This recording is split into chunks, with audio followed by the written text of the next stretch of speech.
तो दोस्तों, एक देश है जिसका नाम अगले कुछ मिनटों में मैं आपको बताने जा रहा हूँ। ये भारत का सबसे नजदीकी दोस्तों में से एक है, लेकिन अमेरिका ने इसे F-35 देने से इनकार इसीलिए किया था क्योंकि ये भारत के साथ साथ चाइना का भी दोस्त है और ये चीज अब भारत के लिए गले की हड्डी बन चुकी है। और भारत के साथ साथ ताइवान भी इस बात से परेशान है क्योंकि बताया ये जा रहा है कि इस देश के माध्यम से चाइना मिराज 2000 के सीक्रेट हासिल कर सकता है। अब अगर मिराज के कर सकता है तो वो रफाल के भी कर सकता है क्योंकि यही देश रफाल का भी यूजर बनने जा रहा है। इसके साथ साथ HAL द्वारा इस समय कितने तेजस मार्क 1 तैयार कर लिए गए हैं अमेरिकन इंजन को लेकर, जो बैकलैश देखने के लिए मिला है भारत के अंदर अमेरिका को, इसको लेकर किस तरह से अमेरिका ने अब अपनी घृणित दुकान को बंद करते हुए भारत के लिए प्रेम की दुकान खोलने के लिए अब शुरुआत कर दी है और एक तरह से भारत के सामने सफाइयां पेश कर रहा है, लगातार माफिया मांग रहा है, खुद ये ट्रस्ट को वापस रिबिल्ड करने की कोशिश कर रहा है। आगे सब कुछ हम लोग जानने वाले हैं।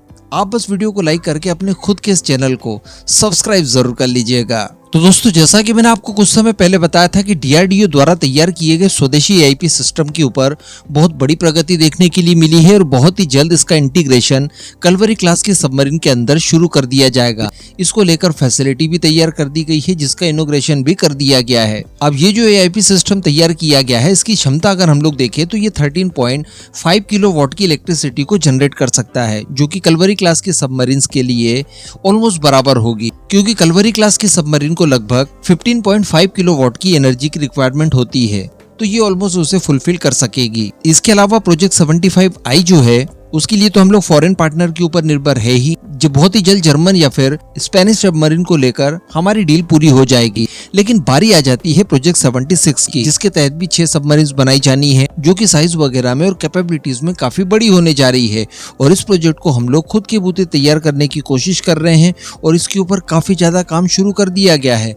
अब इसमें भी AIP सिस्टम की आवश्यकता पड़ेगी, लेकिन इसमें जो AIP सिस्टम इस्तेमाल किया जाएगा ये अपग्रेडेड वेरिएंट वाला होगा। ऑब्वियसली यहाँ पर 13.5 या फिर 15.5 किलोवाट की एनर्जी हमारे लिए सफिशिएंट नहीं होगी क्योंकि बताया जा रहा है कि प्रोजेक्ट 76 में जो सबमरीन्स का निर्माण किया जाएगा उनके लिए 20 किलोवाट तक की इलेक्ट्रिसिटी की आवश्यकता होगी। तो यहाँ पर अब स्केल वेरिएंट तैयार करना पड़ेगा हमारे मौजूदा AIP सिस्टम का। ये बिल्कुल वैसे ही होगा जैसे उत्तम AES रडार सिस्टम तेजस के लिए बनाया जा रहा है, उसका अब स्केल मॉडल हम लोग Su-30 के लिए तैयार कर रहे हैं। तो कुछ इसी तरह का कॉन्सेप्ट यहाँ पर भी काम करेगा।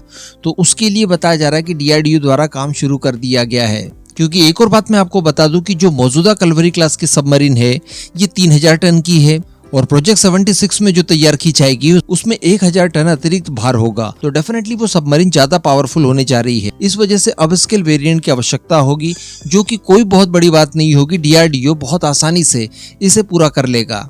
अब देखिए, बताया ये जा रहा है कि रक्षा मंत्रालय द्वारा HAL के सामने कठोरता से ये कंडीशन रख दी गई है कि वर्ष 2025 तक आपको हर हाल में तेजस मार्क 1A के 18 यूनिट्स डिलीवर करनी ही है। अब इसमें कोई दो मत नहीं है कि यहाँ पर इंजन की सप्लाई हमें समय पर नहीं मिल पा रही है, लेकिन इसके अतिरिक्त जो हमारे साइड से काम होना था फाइटर जेट की मैन्युफैक्चरिंग को लेकर, उसमें कितनी प्रगति हुई है इसको लेकर आप लोग जानना भी चाहते थे। कल ही शायद एक कॉमेंट आया था।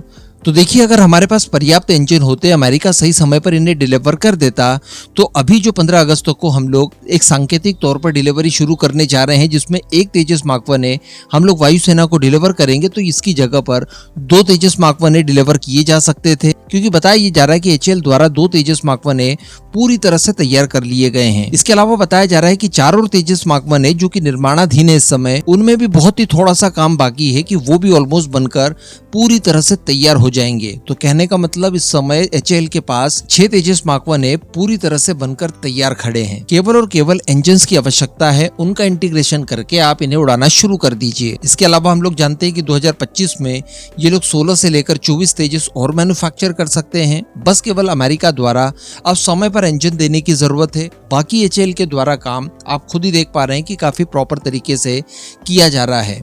अब अगली खबर भी अमेरिका से इंजन से संबंधित ही निकल कर आ रही है। देखिए, अमेरिका ने पिछले कुछ समय में भारत को काफी परेशान करने की कोशिश तो की। उसने ये बताने की कोशिश शायद की होगी कि देखिए हम बॉस हैं, हमारे इंजन न देने की वजह से आपके प्रोजेक्ट रुक सकते हैं। लेकिन इसी बीच भारत के अंदर काफी रोष देखने के लिए मिला। इसी बीच कावेरी प्रोजेक्ट को लेकर भी कई तरह की जानकारियां निकल कर आई।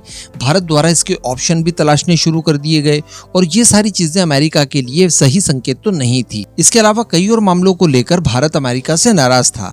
जैसे रिसेंटली एरिक गारसिटी, जो कि अमेरिका के डिप्लोमेट है भारत के अंदर, उन्होंने भारत को धमकी भरे लहजे में कुछ बातें भी कही थी पीएम मोदी के रशिया विजिट को लेकर। तो इन सब को लेकर अब सफाइयां इनकी तरफ से दी जा रही है। पहले तो जनरल इलेक्ट्रिक की तरफ से कहा गया कि देखिए सितंबर मंथ से हम लोग समय पर इंजन्स की सप्लाई कर देंगे।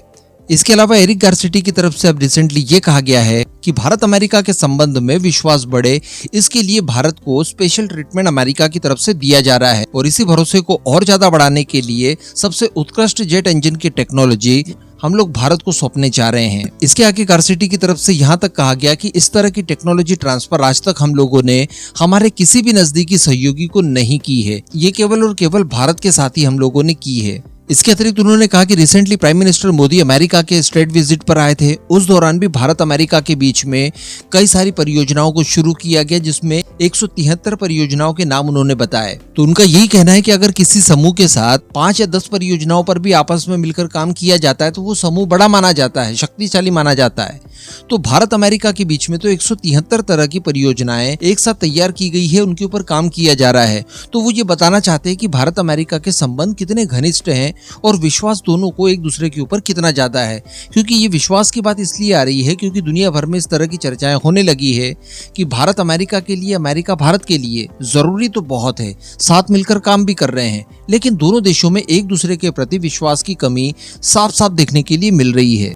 और यहाँ पर वो जो टेक्नोलॉजी देने की बात कर रहे हैं वो F404 नहीं बल्कि F414 इंजन की बात की जा रही है, जो कि हम लोग तेजस मार्क 2 एमका परियोजना और टेट BF में इस्तेमाल करेंगे। बाकी आर्टिकल में बहुत सारी चीजें लिखी है, अगर आपको डिटेल में पढ़ना है तो मैं लिंक डिस्क्रिप्शन में दे दूंगा।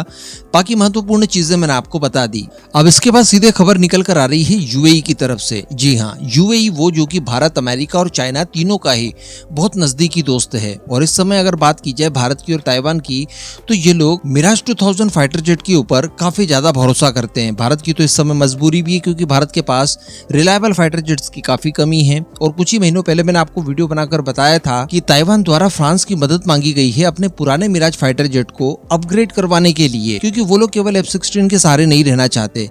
तो एक सरप्राइज अटैक वगैरह के लिए और चकमा देने के लिए मिराज के ऊपर भी ताइवान इस समय निर्भर कर रहा है। लेकिन अब बताया जा रहा है कि चाइनीज वायुसेना और साथ ही UAE की वायुसेना, ये लोग फाल्कन शील्ड 2024 नामक एक युद्ध अभ्यास शुरू करने जा रहे हैं बहुत ही जल्द चाइना के शिनजियान प्रांत में। इसमें PLA एयरफोर्स की बात की जाए तो इनके जेट NC, J-16 ये फाइटर जेट पार्टिसिपेट करने जा रहे हैं। लेकिन वहीं पर UAE की बात की जाए तो UAE द्वारा मिराज 2000 फाइटर्स को इस एक्सरसाइज में पार्टिसिपेट करवाया जाएगा और यही हमारी समस्याओं का कारण बन सकता है कि यहाँ से चाइना काफी ज्यादा कोशिशें करेगा मिराज फाइटर्स को लेकर जानकारियां हासिल करने के लिए, क्योंकि UAE के फाइटर जेट भी काफी अपग्रेडेड हैं और पाकिस्तान के पास भी चुकी है और चाइना को उसके माध्यम से भी काफी जानकारियां मिली होगी। लेकिन पाकिस्तान के फाइटर जेट काफी ज्यादा पुराने हैं, उनमें नए अपग्रेडेशन नहीं है। जबकि UAE की बात की जाए तो इसके फाइटर जेट काफी ज्यादा अपग्रेडेड हैं और इससे भी बड़ी समस्या हमें तब देखने के लिए मिल सकती है जब UAE चाइना की यही पार्टनरशिप आगे बढ़ते हुए रफाल तक पहुंचेगी। रफाल भी 80 की संख्या में UAE द्वारा फ्रांस को ऑर्डर कर दिए गए हैं ऑलरेडी। अब ये साझगांठ इनकी इसी तरह से अगर मजबूती से चलती रही तो वो खबर भी इन फ्यूचर हमें सुनने के लिए मिल सकती है कि UAE और चाइना के बीच में वो युद्ध अभ्यास हो रहा है और वहां पर UAE द्वारा रफाल फाइटर जेट को इस्तेमाल किया जा रहा है। ये वही रफाल है जिसके ऊपर भारत की वायुसेना और नौसेना दोनों ही ब्लाइंडली ट्रस्ट करती है। ये मामला काफी ज्यादा गंभीर देखने के लिए मिल रहा है। इन्हीं सब चीजों को देखते हुए और UAE के अंदर चाइना की अच्छी खासी प्रेजेंस को देखते हुए ही अमेरिका ने F-35 UAE को देने से इनकार कर दिया था। वैसे UAE भी चाइना के बारे में काफी कुछ चीजें जानता है, बताने की आवश्यकता नहीं है। और UAE भारत हो, अमेरिका हो, बाकी सारे देशों के लिए भी काफी रिलायबल दोस्त माना जाता है। तो बहुत ज्यादा चीजें इधर से उधर हो जाए ये तो उम्मीदें नहीं की जा सकती, लेकिन फिर भी UAE को एक बार इन सारी चीजों के लिए अंडर प्रेशर लाने की आवश्यकता है। फिर इसमें फ्रांस और भारत दोनों ही अपना अपना योगदान दे सकते हैं। इन फ्यूचर सुनिश्चित किया जाए कि रफाल की डिलीवरी के बाद UAE चाइना के बीच में ऐसी कोई भी एक्सरसाइज कंडक्ट न हो जिसमें रफाल का इस्तेमाल किया जाए। बाकी विमानों का इस्तेमाल करके आप कर सकते हैं, लेकिन रफाल का इस्तेमाल करते हुए चाइना के साथ कोई भी एक्सरसाइज कंडक्ट ना की जाए।